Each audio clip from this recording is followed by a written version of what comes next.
रक्षाबंधन जैसा त्योहार हो और मीठा ना बने ये तो हो ही नहीं सकता है।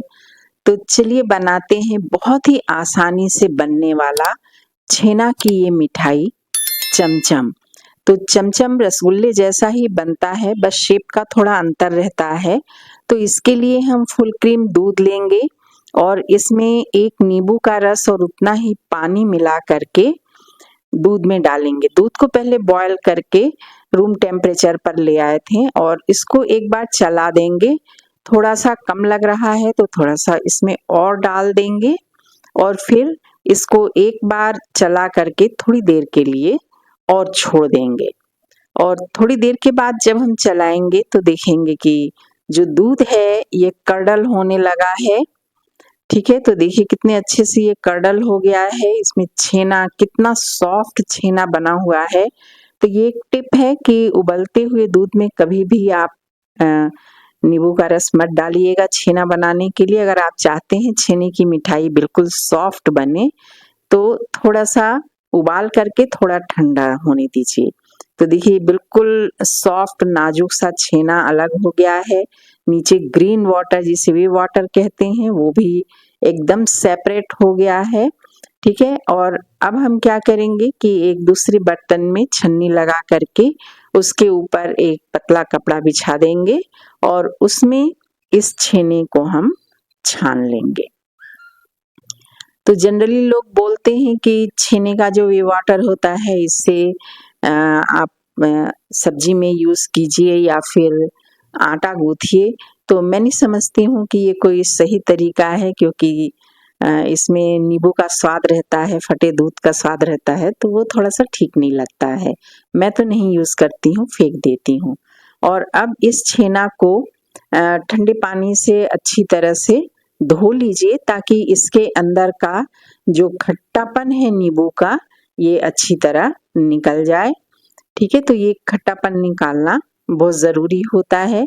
4-5 बार इसको अच्छे से धो लीजिए और धोने के बाद कपड़े को समेट करके इसको निचोड़ लीजिए। बहुत ज़्यादा निचोड़ करके सूखा नहीं करना है, हल्का-सा इसमें नमी रहने देना। बहुत ज़्यादा अगर सूखा कर देंगे तो जब हम इसको चाशनी में उबालेंगे तो छेना के जो शेप हैं वो बिगड़ जाएँगे, बिखर जाएँगे, टूट जाएँगे।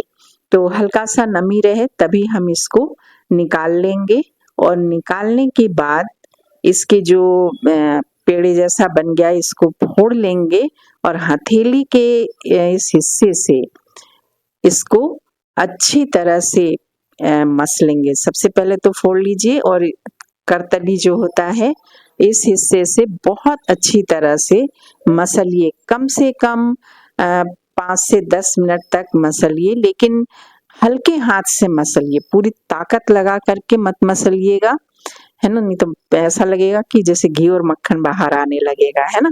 तो इसको पहले अच्छी तरह से मसल लीजिए और फिर इनको इकट्ठा कीजिए।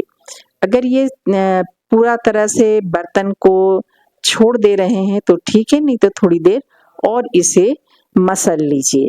जब इसको थोड़ी देर के लिए और इसको मसल लेंगे तो फिर आप देखिएगा कि इसको हाथ जैसे ही घुमाएँगे, ये छेना जो है वो एक जगह इकट्ठा हो जाएगा। ठीक है? तो परफेक्ट है इस तरह से। और अब आप इसमें देखिए कि थोड़ा-सा मैंने सूजी डाला है। आप इसमें चाहें तो कॉर्नफ्लोर या फिर मैदा भी डाल सकते हैं। ठीक है? तो अगर आप व्रत में इसको खाने जा रहे हैं तो एक पोटैटो स्टार्च आता है, आप उसका भी यूज़ कर सकते हैं, सूजी या कॉर्नफ्लोर या मैदा की जगह पर। तो इसको फिर वापस से मैश कर लीजिए, 1 मिनट का रेस्ट दे दीजिए क्योंकि सूजी पड़ा है, फूलेगा। और फिर जितने साइज़ का आपको बनाना उस हिसाब से इसके पेड़े काट लीजिए और हथेली में मसल करके और फिर इस तरह से ये सिलिंड्रिकल शेप दे दीजिए। तो मैंने कहा ना शेप का केवल डिफरेंस रहता है। तो ये जो होता है चमचम सिलिंड्रिकल बनता है, मैंने छोटा बनाया है, वैसे ये बड़े बनते हैं। बनारस में हमने खाए थे ये चमचम, बहुत ही टेस्टी लगा था। तो इस तरह से सारे हम सिलिंड्रिकल शेप में बना लेंगे। इधर मैंने एक तपेली में पानी लिया है और उसमें 4-5 चम्मच मैंने शुगर डाल करके इसको बॉयल होने दिया है। अच्छी तरह खौलने देंगे, बॉयल यानी कि खौलने देंगे अच्छी तरह से। शुगर वाला वीडियो शायद क्लिप हट गया है। और जब ये खौलने लगेगा तब इसमें हम डाल देंगे एक सिलिंड्रिकल शेप वाला चमचम डालेंगे। ये थोड़ा सा टेम्परेचर डाउन होगा, दोबारा फिर टेम्परेचर बढ़ने दीजिए और जब टेम्परेचर बढ़ जाएगा तो फिर दूसरा डालिए। तो इस तरह टेम्परेचर को मेंटेन रखते हुए सारे के सारे चमचम आप इस शुगर सिरप में डाल दीजिए। अब इसके बाद इसको कम से कम 15-20 मिनट तक इसको ऐसे ही बॉयल होने दें।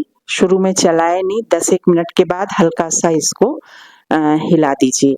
इधर मैंने एक तपेली में आइस कोल्ड वाटर लिया है जिसमें कि बर्फ भी डाल दिए हैं मैंने। कम से कम 20 मिनट हो गए हैं इनको बॉयल होते हुए, साइज डबल हो गए हैं। तो अब हम क्या करेंगे कि 20 मिनट के बाद जब ये अच्छे बॉयल हो जाए तो इसको निकाल करके हम आइस कोल्ड वाटर में डाल देंगे ताकि फौरन इनकी जो कुकिंग प्रोसेस है वो रुक जाए। तो इस तरह से सारे छेने हम निकाल लेंगे। इधर मैंने बताया नहीं, जो शुगर सिरप था उसी को मैंने गाढ़ा कर लिया है और बॉयल करके, है ना। तो अब देखिए कि ये जो चमचम है इसको हम दबा करके बर्फ के पानी में से हम निचोड़ देंगे। और देखिए मैंने इतनी कस के निचोड़ा है कि मेरी उंगलियों के निशान आ गए हैं। लेकिन आप थोड़ी देर के बाद देखिएगा कि ये सारा शुगर सिरप को अपने अंदर एब्जॉर्ब करके ओरिजिनल शेप में आ जाएगा। तो आप देखिए सारे चमचम को मैं हथेली में अच्छी तरह दबा रही हूँ और सब पे उंगलियों के निशान बन जा रहे हैं। देखिए उधर जो 2 पड़े हुए हैं उसमें अपने ओरिजिनल शेप में आ गए हैं। मतलब कि हमारा जो चमचम है बहुत ही स्पॉन्जी और बहुत ही बढ़िया बना है। तो सारे चमचम को इस तरह से हम स्क्वीज कर लिए हैं और तो लीजिए ये हमारा चमचम बन करके तैयार है। ठीक है, आप चाहें तो इसको कट करके इसके अंदर मावा भी भर सकते हैं, लेकिन मुझे तो ऐसे ही अच्छा लगता है। अब इसको सर्व करने के लिए हम एक फिल्टर ले लेंगे और कम से कम इसको 3-4 घंटे तक ऐसे ही रहने देंगे, फ्रीज में ठंडा होने देंगे। फिर निकाल करके एक फिल्टर से इसको छान लेंगे हम। मतलब कि जो चमचम है ये जो मिठाई है रस में डूबी नहीं रहती है, बाहर रहती है। तो इसको हम निकाल लेंगे और निकाल के फिल्टर कर लेंगे और सर्व करेंगे। तो आज राखी पर अपने भाइयों को चमचम खिलाइए, तिलक लगाइए, राखी बांधिए और गिफ्ट लीजिए। Best of luck. तो उम्मीद करती हूँ चमचम की रेसिपी अच्छी लगी होगी।